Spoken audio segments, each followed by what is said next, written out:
warahmatullahi wabarakatuh. Halo sahabat semua, kembali lagi bersama Kak Sarifah, tentunya di channel YouTube Kak Sarifah. Nah, pada hari ini Kak Sarifah akan membahas tentang cara membaca puisi dengan benar dan cara menghayati puisi itu seperti apa. Nah, jangan lupa tonton video ini sampai habis ya teman-teman. Dan jangan lupa sebelum nonton video ini, jangan lupa dukungannya dengan cara like, komen, dan subscribe channel Kak Sarifah untuk mendukung channel Kak Sarifah untuk lebih berkembang lagi dan dapat memberikan video-video bermanfaat lainnya. Nah, kalau sudah, silahkan tonton video ini sampai habis. Baik teman-teman, pada hari ini kita akan membahas tentang 9 cara membaca puisi dengan benar dan cara menghayati puisi itu seperti apa. Simak video ini sampai selesai ya teman-teman. Oke, langsung saja ke intinya ya. Nah, bagaimana caranya?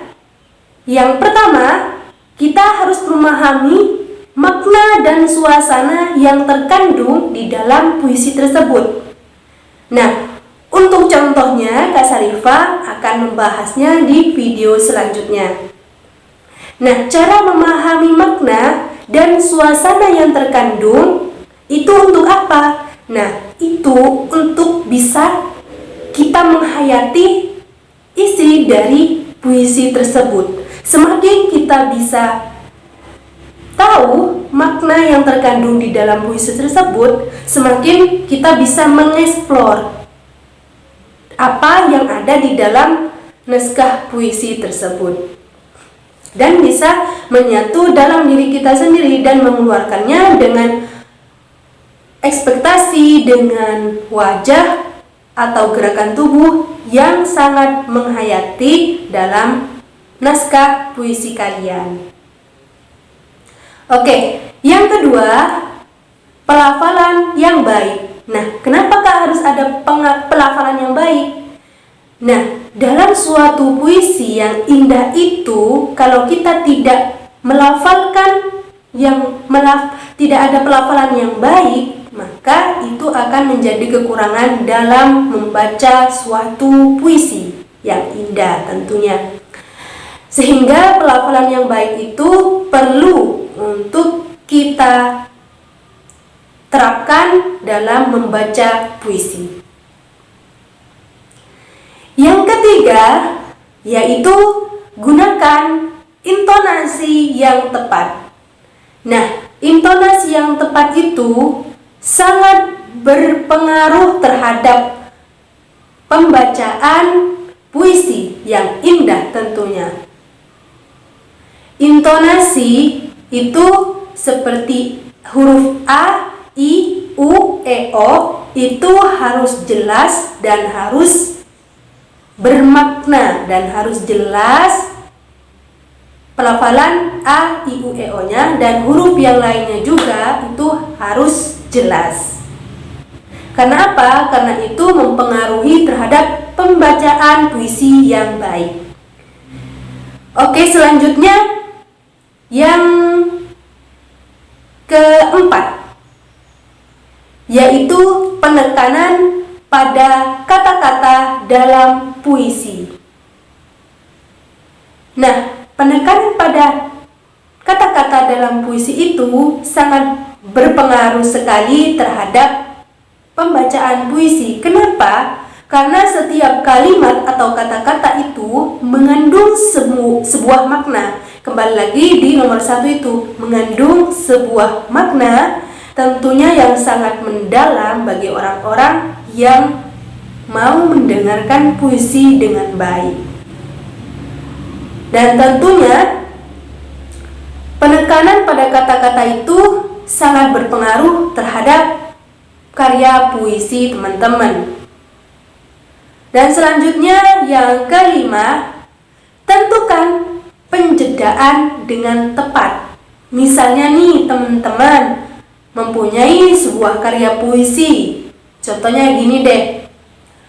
Kau sangat baik sekali dengan rembulan yang begitu indah dipandang. Nah, kalau kalian membacanya seperti itu, baik. Tapi kalau sebaliknya, tema ini begitu indah dan jelas, rupawan. Nah, itu penjedaannya kurang tepat. Nah, oke, selanjutnya yang keenam, gunakan mimik wajah yang sesuai. Nah, mimik wajahnya itu harus kita hayati. Misalnya nih, tentang rindu atau kangen terhadap seseorang. Nah, kita harus menghayatinya dengan mimik wajah yang menghayati. Nah, bagaimana caranya? Nah, misalnya nih, aku bagaikan rembulan yang merindukan matahari. Nah, seperti itu. Kalau tidak benar seperti ini. Kalau wajah datar nih, aku merindukan rembulan yang menangis karena diriku. Nah, itu wajah yang datar.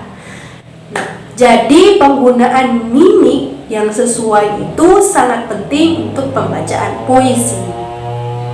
Oke, selanjutnya yang ketujuh. Gunakan gestur yang sesuai. Misalnya nih, contoh, kita dalam menyampaikan sebuah puisi, misalnya temanya itu sebuah perjuangan. Nah, kalau kita membaca puisinya itu diem saja seperti ini, hanya muka yang berekspektasi, nah itu kurang greget gitu deh teman-teman. Jadi kita harus menggunakan gestur yang sesuai dalam pembacaan puisi. Misalnya nih, tentang perjuangan, tema perjuangan.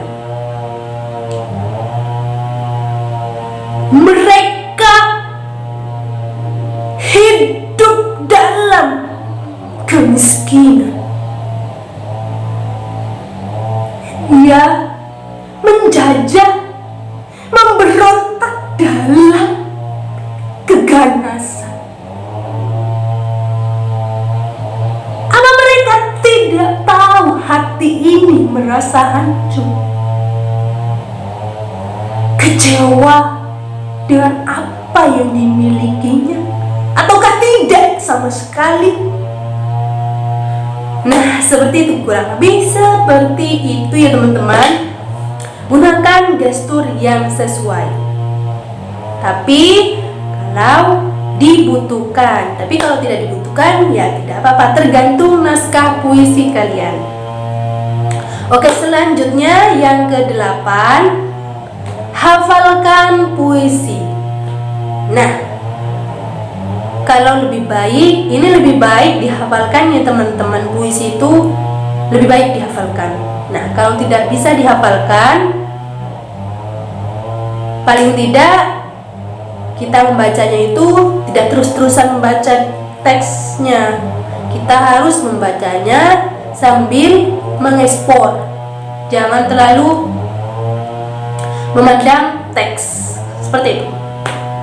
Yang ke-9 yaitu percaya diri. Nah, bagaimana cara membangun percaya diri itu? Kak Sarifah sudah memberikan videonya di video sebelumnya. Nanti Kak Sarifah akan memberikan linknya agar kalian percaya diri ya teman-teman. Oke, 9 cara tersebut sudah Kak Sarifah berikan ya. Apa saja? Yang pertama, memahami makna dan suasana yang terkandung di dalam puisi tersebut. Yang kedua, pelafalan yang baik. Yang ketiga, gunakan intonasi yang tepat. Yang keempat, penekanan pada kata-kata dalam puisi. Yang kelima, tentukan penjedaan yang tepat. Yang keenam, gunakan mimik yang sesuai. Yang ketujuh, gunakan gestur yang sesuai. Yang kedelapan, hafalkan puisi. Yang kesembilan, percaya diri. Oke teman-teman, cukup 9 itu yang dapat Kak Syarifah sampaikan.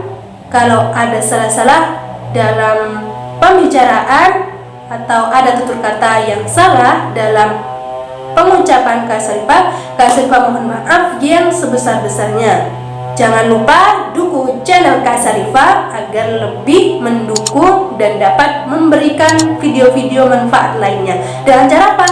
Dengan cara subscribe, like, komen, dan share video Kak Syarifah.